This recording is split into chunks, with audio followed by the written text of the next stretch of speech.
Babam bu kitabı bana verdi. Gallipoli. Bu kitabı oku. Türkler nasıl savaşır?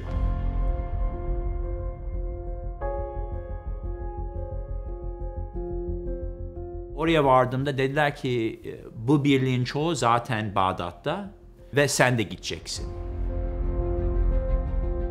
Bir sene sonra haber geldi ki siz Afganistan'a gideceksiniz. Yani Afganistan'a gittiğimde ilk günden son güne kadar böyle bir çarpışmayla geçti. Stresli bir zamandı, çok stresli.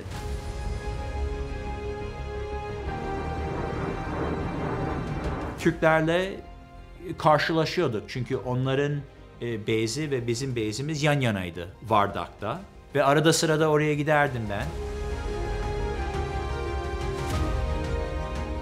Ordu dedi ki bak istiyoruz ki sen yüksel, ondan sonra Pentagon'da çalışacaksın ki bir gün paşa olursun diye.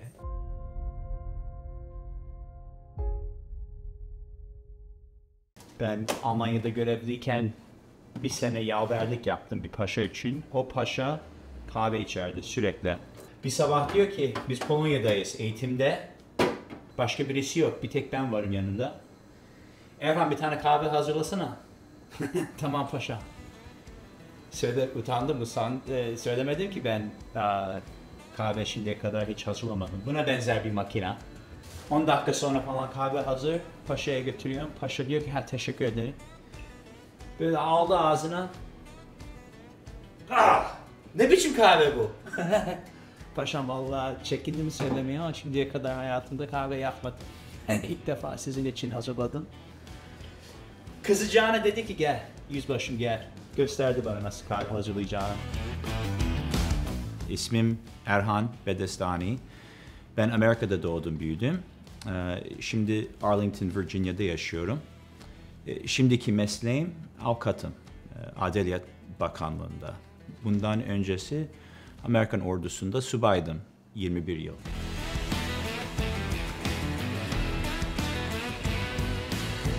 Babam ve annem ikisi Kayseri'den. Babam üniversiteyi İstanbul'da okudu. İstanbul Teknik Üniversitesi'nde. İnşaat mühendisiydi. İşte İstanbul'da annemle tanışmıştı. O zaman daha yeni dönmüştü babam Amerika'dan. Burada da masters yapmıştı. Döndü, işte annemle tanıştı. Evlendiler İstanbul'da. Ondan sonra babamın arkadaşları vardı Türk. Onun gibi gelmişler buraya. Dediler ki sen de gel buraya, aileni getir. New York'ta iş imkanlar çok iyi, inşaat mühendislik için. Öylece işte Amerika'ya geldiler 1972 senesinde. Abim Ankara'da doğmuştu 1969'da. 3 sene sonra buraya geldiler.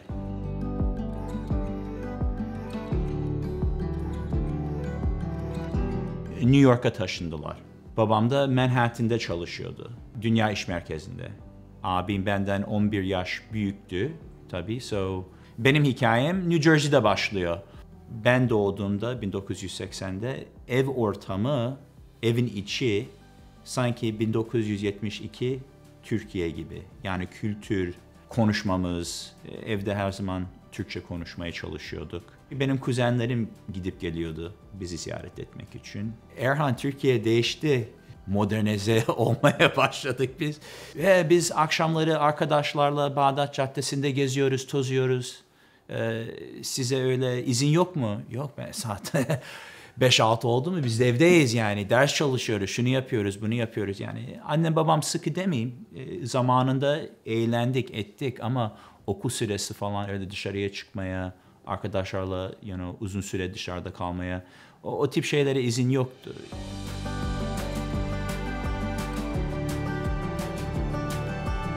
Annem evde bizi yani kültüre karşı, Türk kültüre karşı çok yakın tutuyordu. Ama aynı zamanda izliyordu diğer aileler. Bunlar Türk aileler değil, Amerikan aileler. Çocuklarını geliştirmek için neler yapıyorlar. Spor oynuyorlar. Kültüre sahipler. Müzik çalıyorlar. Annem anladı ki Amerika'ya entegre olacaksak çocuklarımız da entegre olacaksa bu tip şeylerle zamanlarını değerlendirmeleri gerekiyor. Yani annem bunları gördü de bizi itti. Benim abim benden 11 yaş büyük olması büyük bir avantaj oldu bana. Bizim eve yakın çok güzel bir yatılı lise var. Okulun %50'si yatılı, %50'si gün gününe gidip geliyorlar. Lawrenceville School diye. Amerika'nın en iyi liselerinden birisi. Abim dedi ki Erhan buraya başvursun, Erhan buraya gidecek diye. Senelik o zaman $35.000'dı. 1994 senesinde. Pahalı olduğuna rağmen dediler ki başvur, girersen bakarız. Girdim.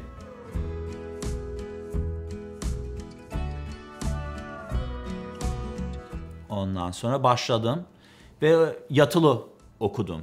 İlk günlerde bayağı zorlandım. Babamla konuştum. Dedim ki, hey dad, okula gelir misin? Seninle konuşacağım adam karşı karşı. Man to man. Babam geldi. Ha oğlum ne oluyor falan. İyi misin? Dad, okulu beğendim ama yatılı kalmak azıcık zor geliyor bana. Dedi ki bak oğlum, dönemin sonuna kadar devam et. Hala eve gelmek istersen müdürle konuşurum. Ve babam bildi, azıcık daha zamanla ısınırsın, alışırsın. Tabii bunları babam o zaman anlamadım ama kendisi de çekmiştir. Tabii yani annem babam benden çok daha iyi biliyordu.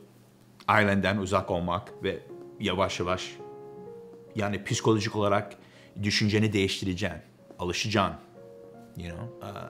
Ve öyle oldu bana. 6 ay sonra alıştım ve çok iyi oldu bana. Bayağı orada o 4 sene içerisinde kendime daha böyle güvenebildim ve çok çabuk geçti o 4 sene. Ama o konuşmayı hiç unutmam.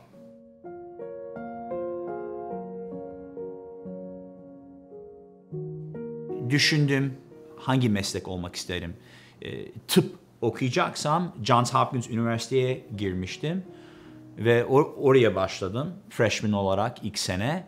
Ben denedim derslerin birkaç tanesini, başarabildim ama zordu. Zordu ve fazla yani içimden gelmedi. Onu bıraktım, ekonomiye geçtim. Ekonomi, işletme.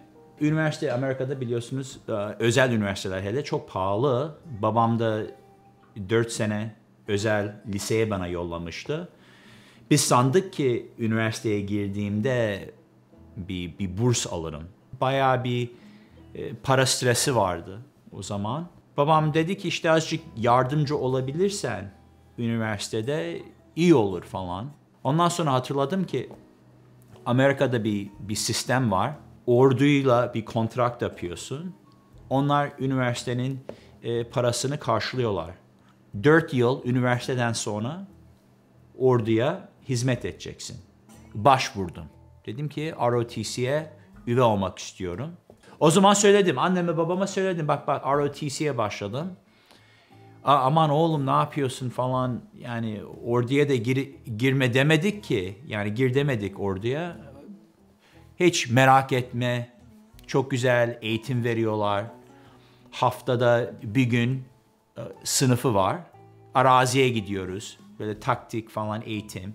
Bize alıştırıyorlar. Okul haricinde. Yani iyi olur benim için. Ondan sonra üniversite 4'e başladın mı artık bitirmişsin her şeyi. Yani ROTC'den mezun olacaksın. Aynı zamanda üniversiteden mezun olacağını. Dünya öyle fazla karışık değildi.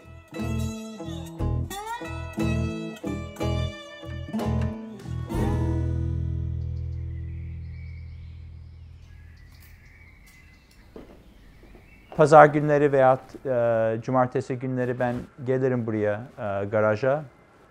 Televizyon açarım. Futbol maçı varsa futbol maçı izlerim. Ondan sonra ortalığı açık toplarım ben. Sabahları saat 5-6 gibi kalkıp böyle spor yaparım, bisiklete binerim. Azıcık ağırlık kaldırırım. Kosovo'da Peacekeeping Mission vardı. Amerikan ordusu da orada bulunuyordu. Büyük bir risk değil. biz de kendimizi ona göre ayarlamıştık bir aile olarak. Ya git ne güzel eğitim alacaksın. Havacılık piyade okuluna gittim. Uçaktan atladım. Ne güzel. O da bir macera. Avrupa'ya gitmişsin. Ne güzel. Yani bu ordu diyorlar ama ne güzel bir imkan. Öyle bir zorluk falan çektiğin ettiğin yok. Savaş yok. Ama işte üniversite son senem 2001. Eylül 11 2001.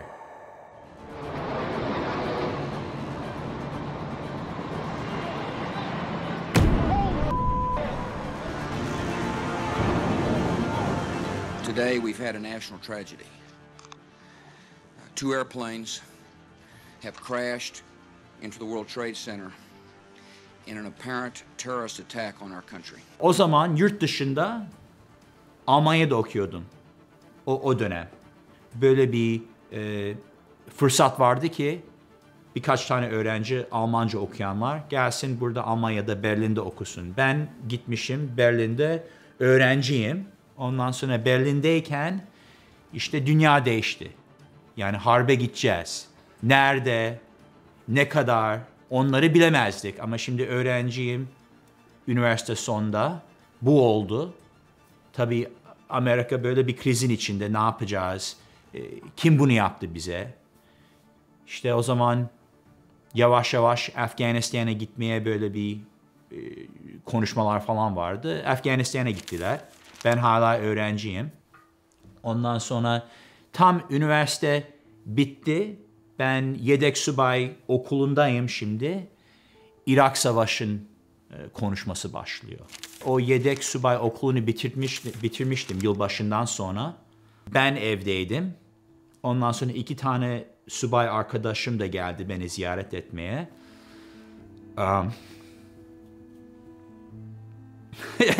Kahvaltıda konuşuyoruz.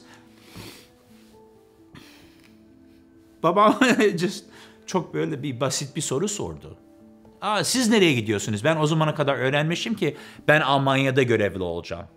Tamam, ne güzel, Erhan Almanya'ya gidiyor. Öbür 2 arkadaşa sordu. Şimdi George Bush, bizim başbakan, Donald Rumsfeld, belki Irak'a gideceğiz. Saddam Hüseyin'i ondan sonra devirmeye çalışacağız. Bu konuşmalar başladı. Diğer 2 arkadaş dedi ki biz Irak'a gidiyoruz.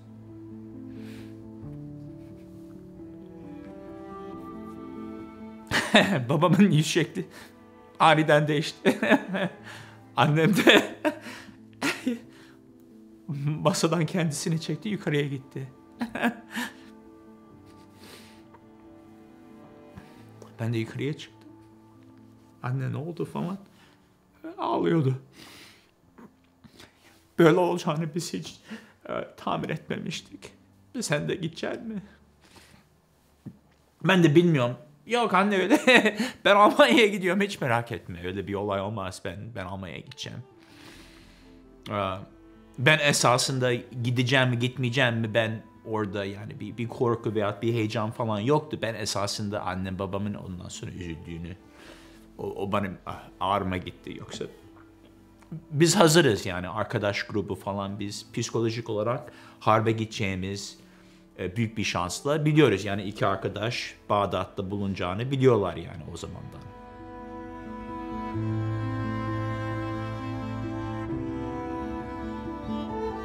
Arkadaşlar gitti. Ben de birkaç gün sonra bavullarımı aldım. Hazırladım. Ben de Almanya'ya gideceğim. Annem dedi oğlum ben gelmeyeyim falan, ağlarım açık, zor olur falan. Orada evde vedalaştık. Araba ayrıldı. Annem su attı. Arkamızdan. Gittik. Havalimanında bekliyoruz. Babam bu kitabı bana verdi. Gallipoli.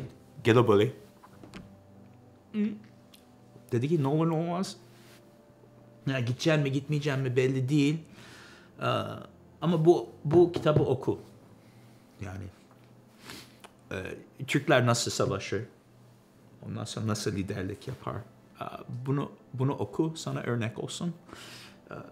Annemde küçük bir Kur'an vardı. Onu verdi bana. Dedi ki bak, bunu her zaman üstünde tut. Buraya cebine koy. formanda her zaman üzerinde olsun, tamam mı? Ne olur ne olmaz. Onu her zaman bu ön cebimde tuttum.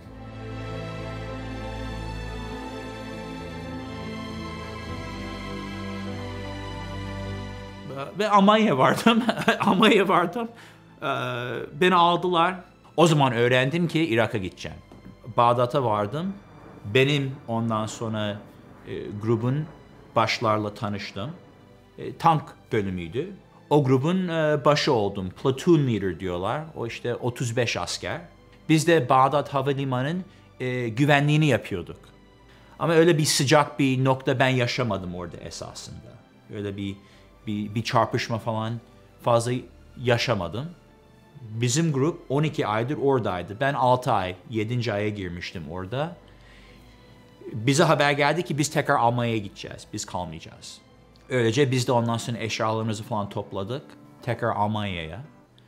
Ve öyle benim ilk harbe gitme maceram bitti.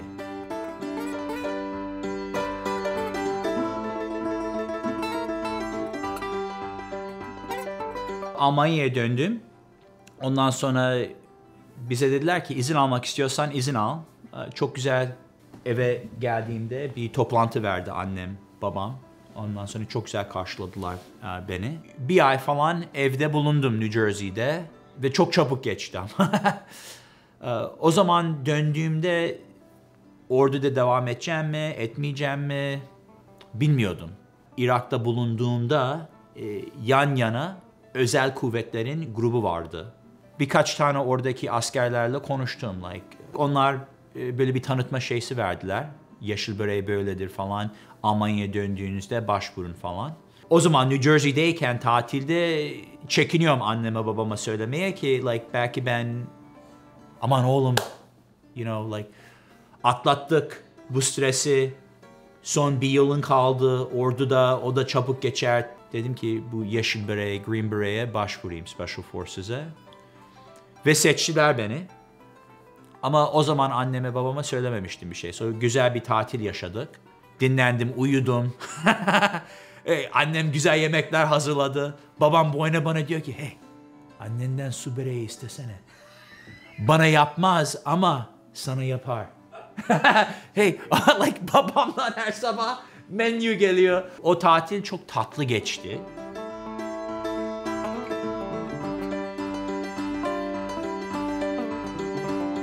Ben Almanya'ya döndüğümde seçtiler, oradan gittim.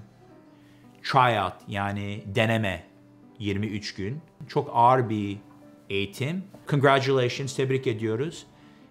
Esas eğitim şimdi başlıyor. Toplam 18 ay falan sürüyor. So ona başladım. O zaman anneme babama söylemiştim ki bak Special Forces olacağım falan. Aman oğlum artık ne diyek yani. Bu mesleği seçmişsin. Yapacaksan en iyisini yap. Yani full desteğimizi veriyoruz sana.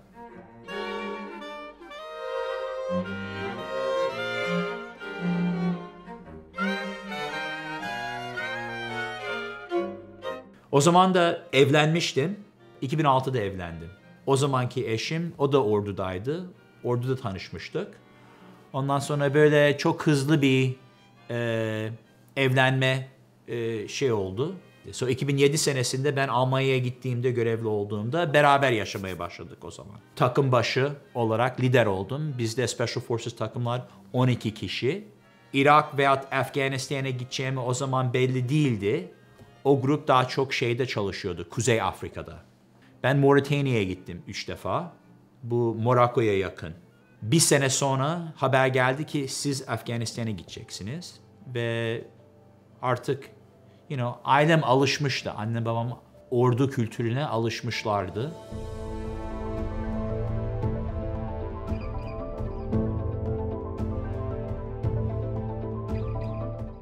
Afganistan'a ilk gittiğimde 2008'de Vardak eyaletindeydik. Vardak eyaleti Türk ordusu dediler ki biz Vardak'ı biz idare edeceğiz. Türklerle karşılaşıyorduk çünkü onların base'i ve bizim base'imiz yan yanaydı Vardak'ta.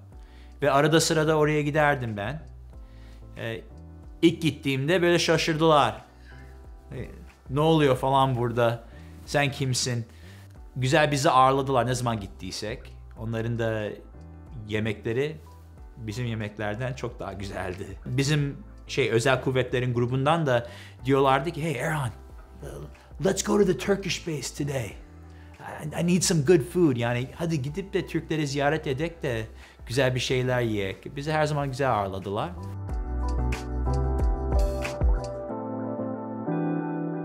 Afganistan'dayken oradaki durum benim için Irak'tan tamamen değişikti. İlk günden son güne kadar böyle bir çarpışmayla geçti. Sıcak bölgeydi. Stresli bir zamandı. Çok stresli. Ama benim oradaki binbaşım dedi ki Erhan sen baba olacaksın. Seni bir ay önceden Almanya'ya yollayacağız ki onunla birlikte ol, entegre ol, evi hazırlarsın. Bunları benimle konuştu. Ben artık ayrılacağım Afganistan'dan. O zaman Fransız askerleri Kabul'un çevresinde operasyon yaparken saldırıldı ve 7 tane öldü. Diğerleri de ağır yaralandı ve kalan Fransız askerleri kurtardı Uzbin Valley diye bir yerde. Binbaşı dedi ki Erhan seninle konuşabilir miyim telefonda? Fransızları saldıranları biz öğrendik nerede bulunduklarını. Biz 2 takım operasyon yapmak istiyoruz. Senin takım ve başka bir takım. Bunun için seni eve erken yollayamayacağım maalesef. Operasyonu yaptık. Brandon'ın doğumuna daha 2 hafta falan var. Helikopter tekrar Kabul havalimanına indi. Benim hiç haberim yok. Ama binbaşım bana söz vermişti ya. Onlar bir tane uçak tutmuşlar orada. Uçak ayrılacak, Almanya'ya gidecek. Kargo uçağı. Tamam mı? Pilotu diyorlar ki siz gidemezsiniz.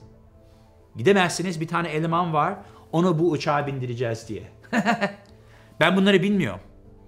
So Kabul'a iniyor helikopter.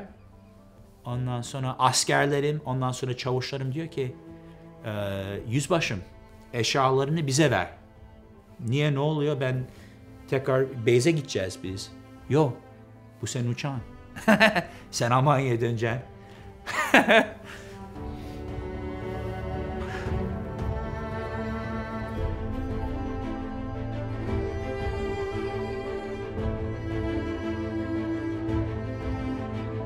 Uçağa bindim. 8 saat sonra, yani o operasyon bitti. 8 saat sonra Almanya'daydım.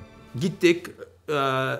Alışverişe gittik. Brandon odasını güzel hazırladık. Ondan sonra böyle bir baba kursu vardı. Çocuğa nasıl bakacağım, süt vereceğim falan. O kurslara girdim. Yani bir gün, 2 gün sonra o tip kurslardaydım. Yani düşün. Psikolojik olarak intense harpten ondan sonra 24-48 saat sonra baba kursundasın. Bebeği böyle tutacağım. Brandon de işte Kasım'ın 19'unda doğdu. Azıcık geç doğdu. Onun da doğmasına benim takım da Afganistan'dan dönmüştü. Ve hepsi tek tek hastaneye geldi.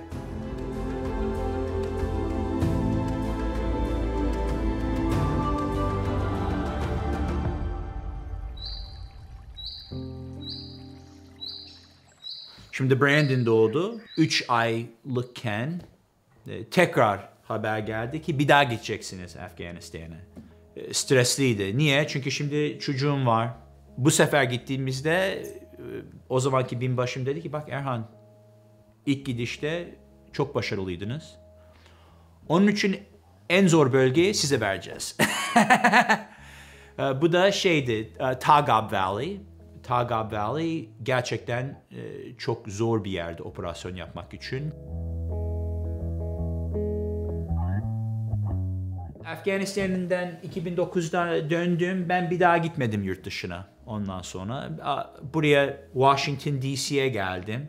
İşte ordu dedi ki bak istiyoruz ki sen yüksel, Amerika'ya tekrar döneceksin. Georgetown'da sen master's yapacaksın. Ondan sonra Pentagon'da çalışacaksın. Ki bir gün paşa olursun diye. Yani yavaş yavaş o yola artık girmeye başlıyordum. 2014'ten 16 2 yıl Colorado'da bulundum. Ondan sonra tekrar geldim Washington DC'ye. 2016'dan beri buradayım. Ben düşündüm taşındım artık benim rütbem bile yükselse artık aileyi de çekmek istemiyorum. O zamana kadar da boşanmıştım. Anneme babama da yakın olmak istiyordum. Dedim ki artık ben düşüneyim. Ordudan ayrılmak istemiyorum ama başka bir mesleğe sahip olmam gerekiyor ki artık taşınmayayım. O zaman düşündüm ki hukuk okuyayım. İnsanlara yardım etmek istiyorum. Başvurdum. Hukuk fakültesine başladım burada Washington'da 2018 senesinde.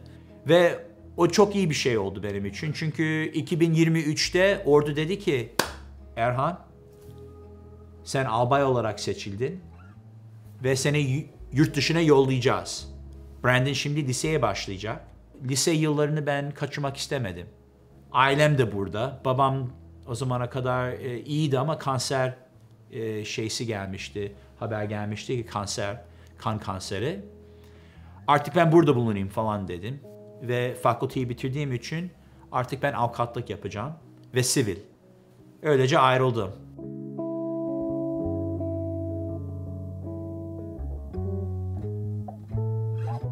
Babam işte 2018'de öğrendi ki kanseri var. Ben buradaydım Arlington'da. Annem benimle beraber, Brandon. Ama babam dedi ki merak etme ben idare ediyorum falan. Babam öyle bir adamdı. Zaten öyle fazla yük olmak istemiyor hiç kimseye. Oğlum hiç merak etme ben tedaviye alıyorum. İyiyim, sıhhatim yerinde. Sanki kanseri yoktu gibi yani çok iyi idare ediyorlardı. O zaman 22 süresi artık bayağı bir kilo kaybetti. İşte o 22 yılın yazı oğlum gel bir kere daha Kayseri'ye gidelim.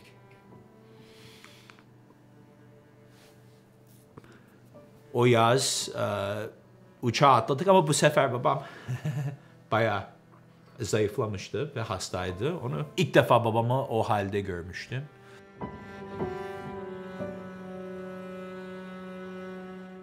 İnan ki Kayseri'ye vardı, aniden böyle kendisine geldi. Like eski babam. Morali tekrar yerine geldi. Yemekler yemeye başladı. Like sandık ki okay bak like bu kendisini toparladı. Gene böyle bir 5 sene daha babam böyle devam eder. Ama olmadı maalesef. İşte babam sırf yani bizim orada o evde Kayseri'de bağ evinde bulunmamız onu mutlu etti. Yani onun ailesi de geldi tabii. Halalarım İstanbul'dan ziyarete geldi. Mangal yakmak, akşamları bir araya gelip eski hikayeleri konuşmak. 2 hafta orada kaldık, 2,5 hafta falan. Ben tekrar dönmem gerekiyor, görevim var, işim var. Ondan sonra dedi ki bak, bana söz ver dedi.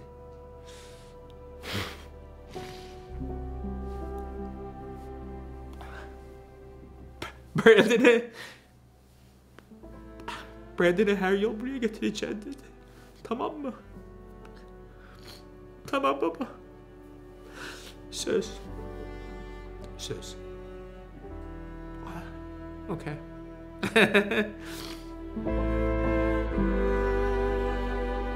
İlk başta dedi ki aman oğlum beni tekrar Kayseri'ye göm öyle olursa. Mezarlığım orada olsun falan ama son günler dedi ki burada bulunayım. Çünkü siz buradasınız.